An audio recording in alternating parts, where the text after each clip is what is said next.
Howdy ho, dear audience. This is the day I've been waiting for, and I hope some of you have waited for this one as well. Why so? Because it is the best album of 2021 so far, and we're closing May really soon. So given that we have already 1/3 of a year gone, and then we have this high quality album, I was so happy to get it from mail. I already did a digital review, review of our digital copy for a couple of medias out there, and I was so much hoping to get this piece on physical format, CD in this case. This is Cannibal Corpse, Violence Unimagined. Now, there are at least two versions of this cover. Why I say at least is that I cannot possibly know if there are other official versions. This one is European version featuring this grotesque being. I would imagine this is supposed to be some kind of a female creature with this bestial face, sharp teeth, and long tongue. Now the other version, which is available for United States market, is more violent, more gruesome, and it's because of that, I guess, it's censored in so many places. But I'll be honest about it, I kind of like this one more. Now, the graphic style is somewhat similar. Well, you get to it if you just Google it. But whereas this is just about this face with blood and teeth and, those gory eyes. Just look at those wonderful eyes. This one is not as kind of sketchy. The other one looks more like a comic book cartoon thing. Well, someone could make the bold claim that this is exactly that, but anyway, I like this version more, even though the other one is more brutal and more gory and all that stuff. This one runs for some 42, not 24, but 42 minutes over and all, and was released by Metal Blade Records earlier this month. I think the official date was 16th of April 2021.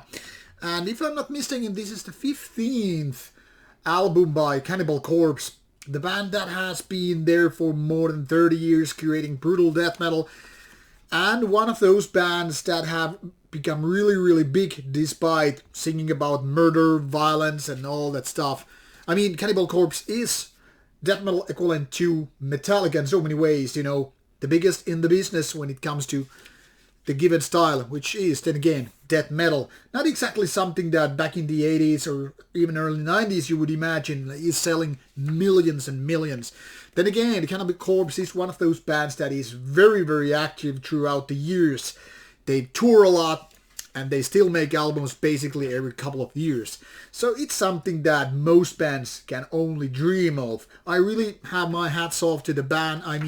I respect hardworking citizens no matter where they are coming from, what kind of work they do. If you work hard, you've totally earned your respect and your money and fame and all that stuff. Now, before getting into the Metal Archive site, there's one thing I want to point out with this centerfold image, and that is, if you look at the photo, you will notice that one guy is missing, and that is Mr. O'Brien, a longtime guitar player from the band that got into legal problems kind of a couple of years ago, and he was replaced by none less than Erik Rutan, mostly known for his work at Hate Eternal, his own death metal band, but also been playing other bands, and then again being a trusty companion for Cannibal Corpse as a producer for so many years. Now, rest of the lineup, we have a couple of original members like bass player Webster, and then we have this drummer, which I interviewed some 3 years ago, right here. I don't even try to pronounce his name. That the name is too Polish for my translations and pronunciation skills. And then we have obviously Mr. Fisher, the grunting vocalist, and then the other guitars nobody never mentioned. Anyway, joking aside, let's tune for Cannibal Corpse's Metal Archive set. So, more than 30 years in the business, lots of albums, and I don't know why the hell it isn't showing the discography without refreshing the site. So, going back to the members list once again, we have Alex Webster and Paul Mazurkiewicz from 1988. Still sucking at the pronunciation. So, two original members anymore. Can I say anymore? And then still Barrett and Fisher already from the 90s. Long-time career people. And still some people are saying like, hey, this is the new vocalist. I mean, that's so funny. Anyway, a little bit of background before going into the album. Now, obviously, Cannibal Corpse was very early on for me as well when I was getting my first grips of death metal. But it wasn't, in the very beginning that I was like, wow, about Cannibal Corpse. Actually, it was already by the late 80s when I decided it's not my cup of tea. Maybe I was too much my head into the black metal pit. And while I was totally okay, listening to Cannibal Corpse and seeing them live a few times, I mean, I think I've seen at least 4 times totally during the years, but I mean, early 90s, I think I saw them only once in the 90s. And I never figured out it would be my kind of a thing. There was just something that didn't click the way that, Morbid Angel or bands like Voltor or, Death did. So after late 90s, I kind of gave up. I think it must have been around the Gallery Suicide or Bloodthirst.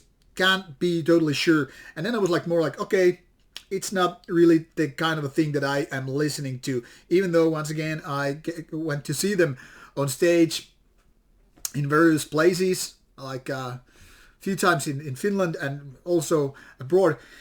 But when I, 3 years ago, or more 4 years ago, I guess, with the Red Before Black when it came out in 2017, I decided to give a full discography run for Cannibal Corpse. Kind of remind me how it actually was and what kind of albums I missed back in the days, the early 2000s. And I was kind of blown away, how much good albums the band had actually packed. And I had been skipping the band for most parts. There were some random ones which I listened to throughout the years, but also some albums which I had missed. I think, I'm guessing because I really can't be sure anymore. I think, for example, Wretched Spawn was one of those, maybe Kill.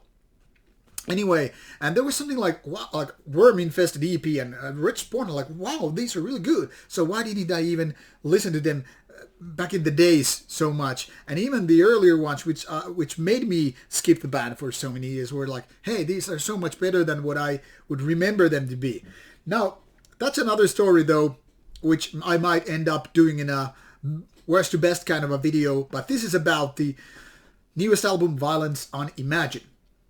Now, like I said, the biggest difference versus this and the previous ones, or especially the previous one, Red Before Black, is that Pat O'Brien got into legal troubles. He had lots of guns, and then there was some violence and arson charges or whatever, and he got booted. I mean, he got into jail and all that stuff. So obviously, band like Cannibal Corpse, even with COVID and no touring, you need to get a replacement guitarist. And it just can't be nobody. It must be somebody who can, play the rather technical yet brutal death metal kind of songs, who can, execute these songs flawlessly, who kind of understands the mindset of a band such as Cannibal Corpse, who understands the sound, vocals, the dynamics of the whole band.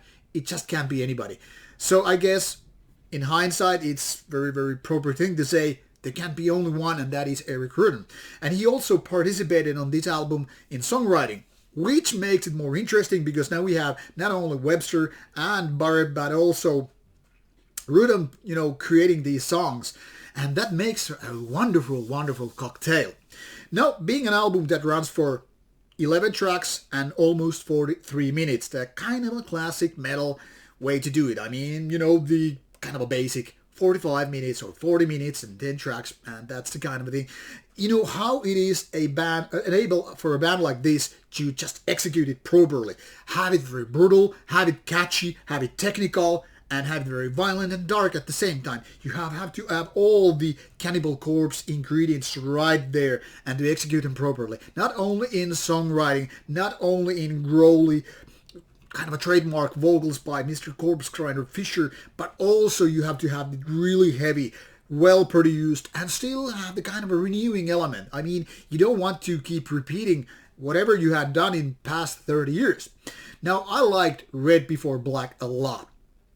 But like I said, because I had skipped so many albums, I really can't just put them in any kind of order right now, like this is the best, this is the worst, this goes in the middle and all that stuff. That would need multiple listens with no care and thought. But still, I am bold enough to make this statement and say Violence Unimagined is one of their best albums ever. I don't know will it be the best if I like today started going on throughout these 15 albums and sorting them out and putting them into order, but I would go as far as to say this would be in the top, maybe in top 3, maybe in top 2. I couldn't know at this very moment, but I'm so convinced it would be right there because I was so much enjoying this album.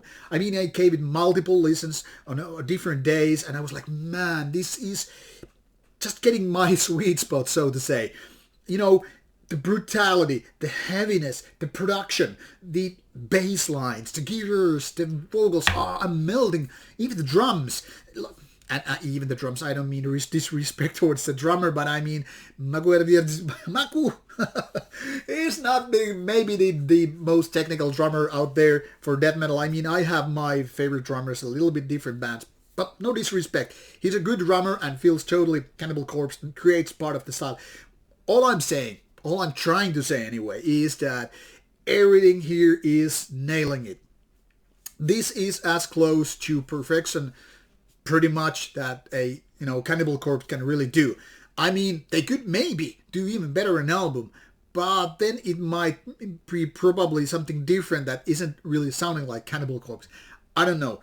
Anyway, my point is, this is really, really good in terms of songwriting, and this has the potential to be something that sticks to your brain much like Hammer Smashed Face, certain parts anyway. So all in all, this is very, very nicely executed, a strong and powerful, solid death metal album in sheer brutality, which just sounds so great. I really can't go too overboard with my selection of words for this one. I love this album. I love it a lot. And like I said, it is my favorite album of 2021 so far. So unless you're allergic to death metal, I strongly recommend you giving this one a chance. This one is all worth praises. And given that I was only one of these 4 guys doing these reviews here for Cannibal Corpse, I think it tells you a lot that with 4 reviews out there on Metal Archives also, it is still 87% on average. Should give you a little bit of insight how good this album actually is. I personally went for 90, but I'm just one of those guys who is just loving this album. So go check it out. It has been out now for about a week, so it's already available on your favorite streaming services or as physical format, CD, LP and whatever. And in case you want to see that other version of the cover, do a little bit of Googling and you should be able to find the American versions. I'm really happy with this one, but obviously you do the choosing based on your own taste buds. Kill!